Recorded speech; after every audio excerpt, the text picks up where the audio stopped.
Saudara, musibah banjir yang terjadi di 3 provinsi di Sumatera pada akhir November hingga Desember ini, yaitu Provinsi Aceh, Sumatera Utara, dan Sumatera Barat, hingga kini masih dalam upaya penanganan.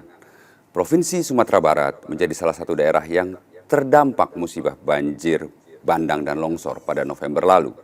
Kompas TV hadir bersama para jurnalisnya untuk memberikan informasi yang independen dan terpercaya. Tapi ada apa di balik cerita-cerita para jurnalis yang meliput di lokasi banjir tersebut? Salah satu lokasi yang menjadi titik perhatian kami ada di Kabupaten Agam, Sumatera Barat. Nah, saudara, hari ini kita akan membahasnya bersama dengan jurnalis Kompas TV, Reza Pratama. Kami sudah bergabung dengan melalui jaringan Zoom untuk mendengarkan cerita-cerita di baliknya. Selamat pagi, Mas Reza. Pagi, Mas Nugi, apa kabar, Mas? Sehat, Alhamdulillah Mas? sehat. Mas Reza sehat ya? Alhamdulillah, Mas Nugi sehat, Mas. Mas Reza, kita mau cerita-cerita sedikit soal apa yang terjadi di Agam berdasarkan pengamatan. Jadi saya ingin tahu dulu awalnya. Mas Reza ada di Agam, penugasan dari Jakarta ke Agam untuk meliput musibah banjir ini. Berapa hari? Dari tanggal berapa sampai tanggal berapa? Kalau berapa hari, Mas Nugi, ya, Reza itu berangkat tanggal 2 Desember. Oke. Dan itu pun mendadak. Mm-mm. Paginya tuh Reza masih liputan di Bandung, Mas, di stasiun Bandung itu. Oke. Belum ada rencana buat ke Padang. Ternyata jam 11 siang ditelepon harus ke Padang, Sumatera Barat buat ngeliput dari tanggal 2 sampai pulang itu tanggal 13, Mas. Berarti kalau total liputan kurang lebih 11 hari, Oke, Mas Nugi. 11 hari ya. 11 hari kira-kira dengan perjalanan ke Padang. Ada yang menarik nih Reza. Betul. Oke, ketika kita bercerita ketika Reza sudah berangkat dari Bandung atau dari Jakarta menuju ke Padang. Titik pertama yang dituju itu memang Agam. Berdasarkan koordinasi dengan koordinator peliputan di Jakarta itu langsung memang ke Agam. Bukan, Mas. Jadi yang pertama itu dari Jakarta kita ke Padang. Titik Oke. pertama itu di Padang Panjang, Mas Nugi. Oke. Nah, Di Padang Panjang. ini menarik, Mm-mm. menarik ya.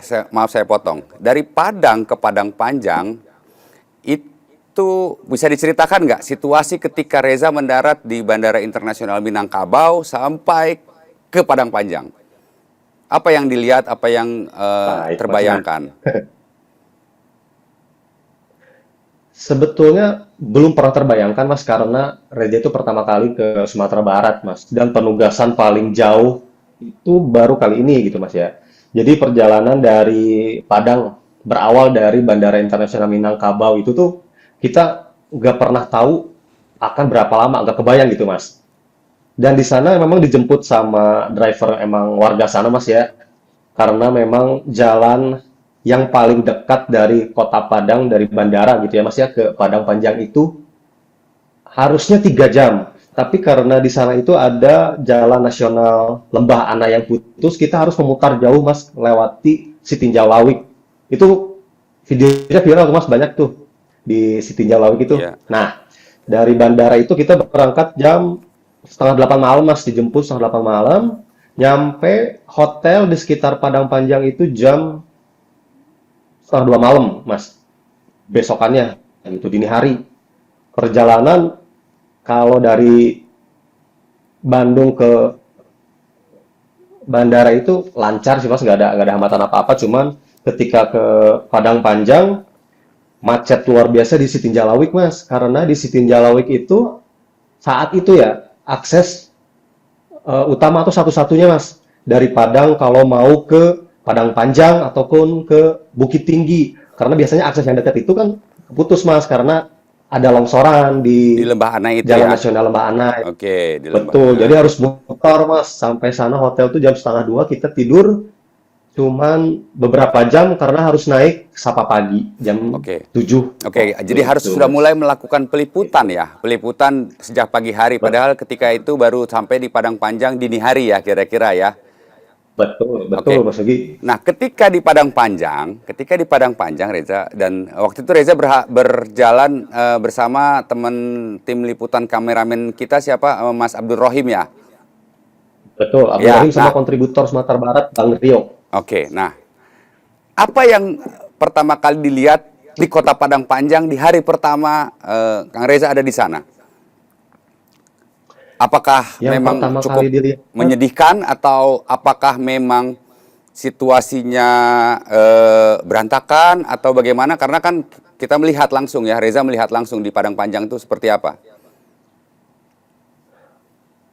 berantakan sih Mas, tapi tidak terlalu berantakan karena kalau nggak salah kejadian itu Kamis sore Mas, sebelum tanggal 2 ya, berarti sebelum tanggal 2 Desember. Kalau dilihat dari video sebelum Raja berangkat kan riset dulu Mas ya. Ngelihat video-videonya di Padang Panjang, terutama di Jembatan Kembar itu ngeri gitu Mas. Cuman pas nyampe ke sana tetap ngeri, tapi di jalanan di deket Jalan Nasional Lembah Anai itu tuh apa, tanah itu udah tumpukan tanah yang tebel itu udah nggak kelihatan gitu Mas, udah dibersihin sama Brimob kalau nggak salah Mas ya, sama pemadam kebakaran. Cuman kalau dilihat dari Google Maps sebelum kejadian atau beberapa bulan sebelum kejadian, di jembatan panjang itu kan, maksud kami di jembatan kembar Mas ya, kiri kanannya itu ada rumah Mas, ada rumah kiri kanannya sebelum kejadian Mas ya. Nah, pas datang ke sana itu di kiri kanan gapura jembatan kembar itu udah nggak ada sama sekali bangunan Mas. Nah, katanya kalau menurut informasi yang Reja dapat waktu itu, kiri kanannya itu ada musola, ada kafe. Pas kejadian itu ada beberapa warga karena hujan deras Mas ya, yang meneduh di musola, di kafe. Tiba-tiba ada banjir bandang Mas. Itu habis semua Mas. Nggak kebayang sih Mas waktu itu ngerinya seperti apa, karena ketika Reja di sana pun bisa merasakan gitu Mas. Ini tuh suasananya seperti apa bisa sedikit tergambarkan gitu Mas. Sebetulnya ngeri sih Mas, serem gitu. Oke, Kalau ngebayangin, membayangkannya ya. Oke, jadi di Padang Panjang betul, penanganan situasi kebencanaan itu cukup cepat ya.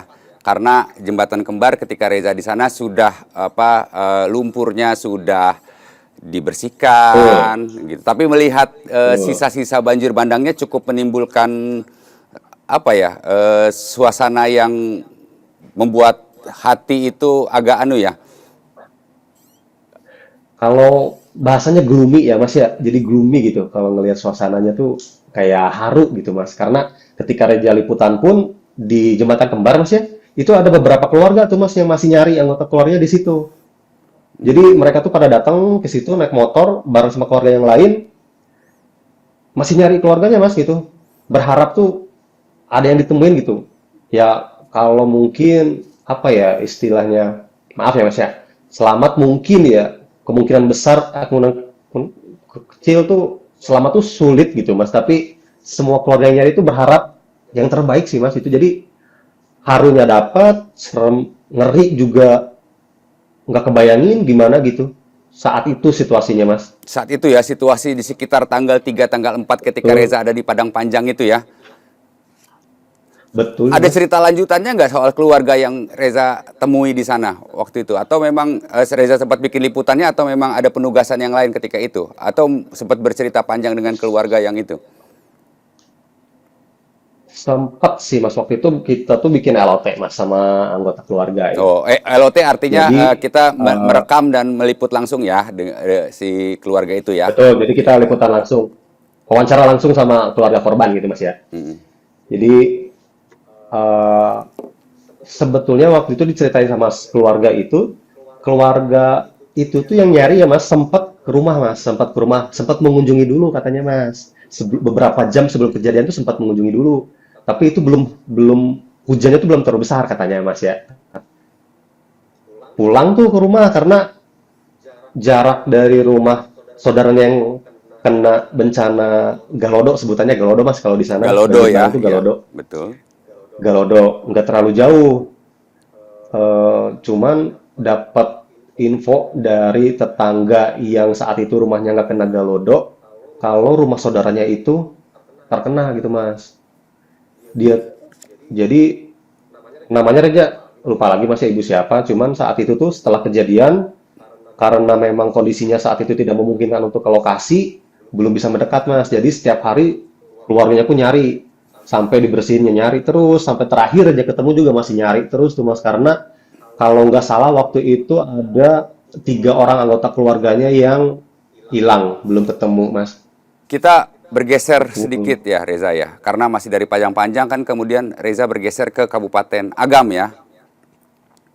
Betul. Nah, di Agam apa yang dilihat pertama kali? Nah, sebenarnya PR-nya itu juga dari Padang Panjang, Mas. Perjalanan dari Padang Panjang ke Agam itu kita harus mutar, Mas. Oh, itu Karena kan perjalanannya kalau sendiri lagi ya dari Padang Panjang ke Agam itu sudah jadi tantangan iya, tersendiri ya buat teman-teman jurnalis yang betul, meliput di karena sana ya. aksesnya ketutup longsoran. Oke. Betul, Mas. Hmm, Jadi kalau dari Jembatan Kembar itu ada Jalan Nasional Lembah Anai, Mas. iya. Jadi itu nyambungnya ke Padang Pariaman, baru ke Kota Padang, Mas. Oke. Kalau dari tempat Raja di Padang Panjang itu dekat, Mas. Sebenarnya kalau enggak aksesnya terputus gitu ya. Karena waktu itu masih perbaikan. Kurang lebih perbaikan katanya 1 bulan kata Kementerian PU, Mas. Oke, pada waktu itu ya. Nah, Kita jadi bicara harus dalam muter lagi konteks tuh antara balik lagi. tanggal 2 sampai tanggal 13 ya Reza ya. Betul. Oke, dari situ gimana tuh 2 perjalanan ke Agam? sampai betul dari 2 sampai jadi Reja itu perjalanan tanggal 3 Desember Mas ke Agam itu. 3 Desember malam maksudnya setengah 8 Reja baru jalan dari eh, Padang Panjang? Padang Panjang ke Kabupaten Agam. Oke, sampai Kabupaten Agam jam Nah, berapa di itu? perjalanan itu Ya, di kita perjalanan, sampai Kabupaten Agam dari setengah 8 Reja berangkat kurang lebih jam 8 malam Mas ya dari Padang Panjang ke Kabupaten Agam itu jam setengah 3 subuh baru nyampe Mas. Tanggal oke. 4 dini hari setengah 3 subuh baru nyampe Oh, di perjalanan Kabupaten lama ya. Agam. Dan itu pun karena betul, karena waktu itu ada kunjungan Wapres Mas, Mas Oke. Gibran. Oke. Nah, ketika datang ke Agam, kita nggak bisa langsung ke penginapan Mas, karena penuh saat itu. Jadi akhirnya kita sama tim, sama kameramen semuanya kontributor bermalam di masjid. Bukan bermalam sih Mas, cuma berapa jam tidur kayaknya. Masjid Gitu. itu dijadikan tempat pengungsian atau memang masjid umum? Karena kita buat penonton atau publik awam itu memetakan wilayah Agam yang terkena musibah banjir itu seolah-olah seluruh wilayah Kabupaten Agam, artinya beberapa kecamatan, ada berapa? 16 kecamatan atau berapa kecamatan di sana, itu yang terparah di mana? Artinya ada beberapa wilayah yang aman atau memang semuanya dari data yang Reza dapat? Kalau masjid itu sebenarnya waktu itu tuh belum jadiin apa sih Mas ya? Jadi saat itu tuh posko DVI Mas, masjid itu. Posko Oke. DVI-nya dari Polda Sumbar dan juga ada dari Polda mana ya? Lupa lagi saya Mas ya. Cuman gabungan gitu Mas ya. Hmm. Di sana itu sebenarnya masjid ke Kecamatan Palembayan. Kecamatan Palembayan itu kecamatan yang cukup paling terdampak di Kabupaten Agam Mas. Itu tuh jaraknya kurang lebih sekitar ke 30 menitan Mas ke Kecamatan Palembayan yang terdampak. Jadi masjid itu sebenarnya tidak terlalu terdampak gitu Mas ya. Nggak terdampak sama sekali malahan. Karena di situ dijadiin posko DVI. Untuk ke Oke. lokasinya aja memang jauh sih Mas. 30 menit dari situ ke Kecamatan Palembayan, Oke. gitu, Mas. Nah, di Palembayan, apa yang Reza lihat di sana? Maksudnya situasinya seperti apa di sana? Apakah memang ketika Reza sudah berada di sana sekitar tanggal 4 atau tanggal 5 di sana itu bantuan sudah masuk atau warga bergotong royong? Kita lihat aparat TNI, Polri dan SAR itu sudah mulai bergerak gitu. Itu apa yang Reza lihat di sana?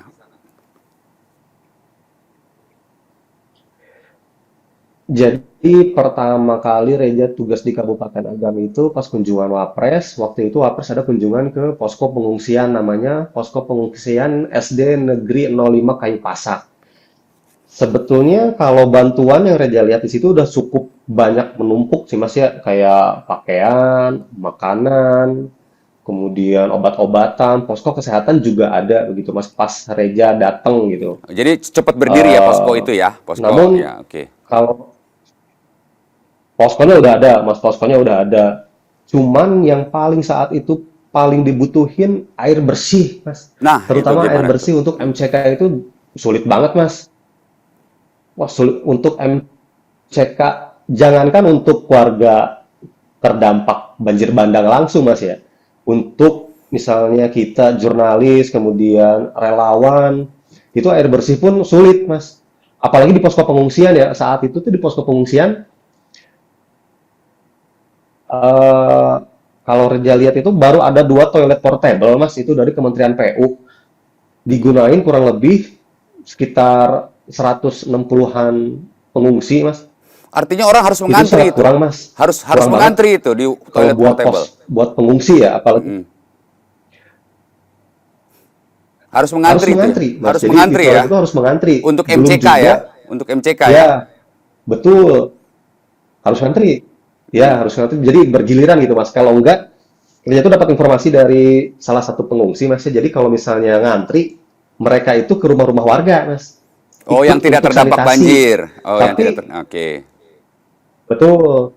Tapi yang tidak terdampak banjir secara langsung karena di sana tuh ada saluran namanya bukan PDAM, kalau di sana tuh namanya Kamsimas, Mas. Karena itu kan terdampak juga, Mas. Jadi rumah-rumah yang terdampak, yang tidak terdampak secara langsung, tapi terdampak sama saluran air bersih yang nggak bisa gitu, Mas. Itu lagi kesulitannya, Mas. Jadi untuk air bersih untuk MCK itu sangat sulit, Mas, di sana. Tapi Jangankan untuk pengungsi, untuk tim SAR aja cukup untuk sulit kita ya. aja susah gitu, Mas. Oke, jadi masalah Betul. utamanya Untuk persoalan relawan. air bersih dan MCK ya. Betul, Mas. Oke, jadi orang terpaksa, mohon maaf kalau misalnya untuk buang hajatnya itu harus mengantri gitu ya, walaupun ternyata airnya ada tapi belum cukup layak untuk digunakan gitu ya kira-kira ya Reza ya. Betul, Mas. Satu lagi, Mas, soal air bersih. Mm-mm. Kementerian PU sebenarnya tuh udah mau bikin apa ya? Ngebor gitu, Mas ya. Ngebor air ya, sumber air Cuman gitu ya. Oke. kendalanya itu ngebor air. Kendalanya saat itu di bawah tanahnya itu banyak batu, Mas. Mata bornya 3 kali rusak Oh, jadi waktu itu. Jadi kendala medan juga sampai ya, kendala kendala situasi lapangan betul. ya. Oke. Dan itu situasi warga pada masa itu ketika Reza di sana seperti apa?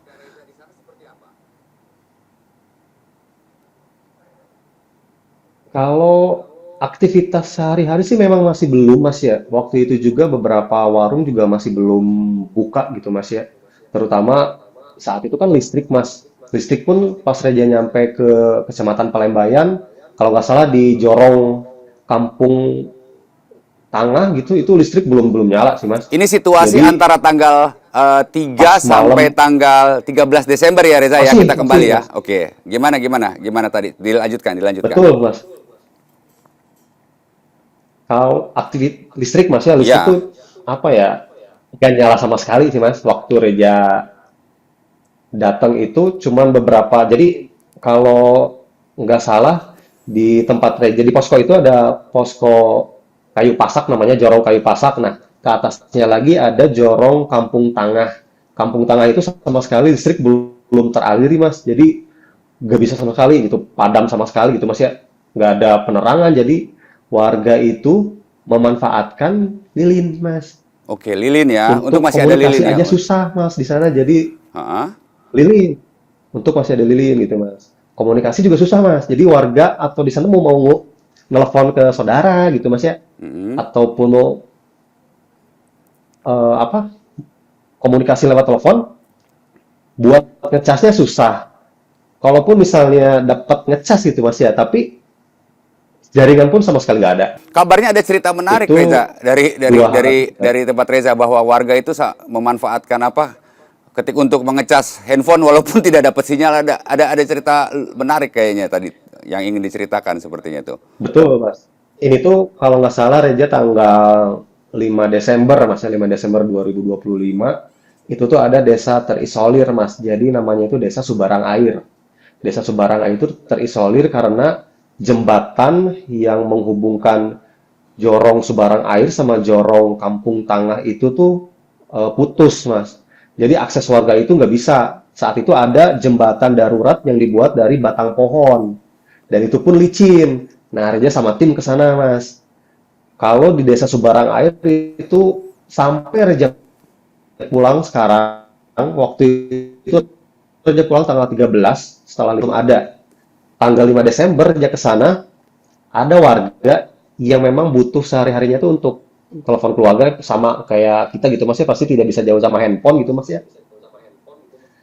Jadi memanfaatkan aki motor. Aki motor itu buat ngecas handphone, Mas. Oh, aki motor untuk Tapi ngecas handphone. Iya, sangat iya, iya, iya. terbatas, Mas. Jadi ya 2 jam pengisian pakai aki motor itu baru 5%, Mas.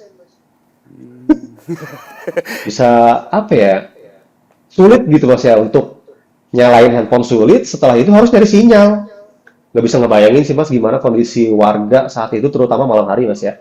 Malam hari ya Karena cukup. desa Subarang Air itu memang yang paling ya terisolir, Mas. Jadi warga di sana pun kalau mau ambil bantuan harus ngejemput, Mas. Nggak dianterin ke rumah, harus ngejemput gitu, Mas. Dan Oh, jarak itu kalau jalan kaki dari posko apa ya, posko bantuan gitu, Mas ya, yang nyediain makanan dan segala macamnya, ke rumah paling dekat itu jaraknya kurang lebih 1 sampai 2 kilo gitu, Mas. Jadi warga itu harus jalan kaki. Kalau yang ada kendaraan naik motor gitu, Mas. tapi itu Masih untuk menjemput bantuan bantuan ya? kurang merata sih, Mas. Untuk menjemput bantuan Betul, ya? betul, Mas. Oke, Jadi ada kalau juga uh, kata Ja, warga mohon maaf saya potong beberapa Ja. hari aja gitu yang dianterin ke rumah gitu, Mas. Oke. Eh, Bagaimana dengan warga yang sakit ketika bencana banjir sudah banyak, sudah apa berlangsung cukup panjang gitu ya? Dari Reza lihat bagaimana pelayanan kesehatan, artinya bagaimana kondisi pengungsi dan bagaimana kesiapan posko kesehatan di sana gimana aja? Selama Reza, kita bicara dalam konteks tanggal Reza bertugas dari tanggal 2 sampai tanggal 13 itu ya. Betul. Nah, Mas, kalau posko kesehatan di pengungsian, Mas ya, Hmm. kalau Reja lihat itu tanggal 4, tanggal 5 itu masih ada, Mas. Itu tuh dari Idai, Sumatera Barat waktu itu. Cuman beberapa hari setelah itu Reja ngecek lagi ke sana, posko kesehatan itu nggak ada, Mas. Nggak ada posko kesehatan di situ. Mungkin Jadi dipindahkan ya atau adanya tuh memang dari Bidokespor. Oke, jadi mungkin ada peralihan Jadi penugasan posko gitulah ya kesehatan itu lebih kira-kira ya. mobile gitu, Mas. Iya, mobile ya dari tim IDAI itu. Ya, Mas. Jadi Oke. betul. Jadi supaya tidak tersimpan Jadi yang supaya mobile itu banyak, Mas. oke, jadi informasi jangan jangan sampai simpang siur juga. Oh, karena tim dari IDAI itu kira-kira untuk apa namanya mobile mobile kesehatan gitu ya. Kemudian poskonya dibuat oleh tim Dokes dari Polri gitu ya. Betul. Jadi sebetulnya kalau posko kesehatan kalau misalnya di titik tertentu itu tidak selalu ada, cuman selalu ada yang mobile gitu, Mas. Jadi ke rumah-rumah warga, ke posko pengungsian, terus ke desa terisolir itu ada terus sih, Mas. Terutama dari Bidokes Polda mana ya, Polda Sumbar dari Riau juga ada, Mas, Bidokesnya gitu. Jadi apa ke rumah-rumah warga yang memang warganya itu tidak bisa datang ke posko kesehatan gitu, Oh Mas. ya, artinya pelayanan kesehatan dalam situasi kebencanaan ini sifatnya mobile ya, Reza ya, bukan bukan hanya melulu berada di satu Betul, posko ya.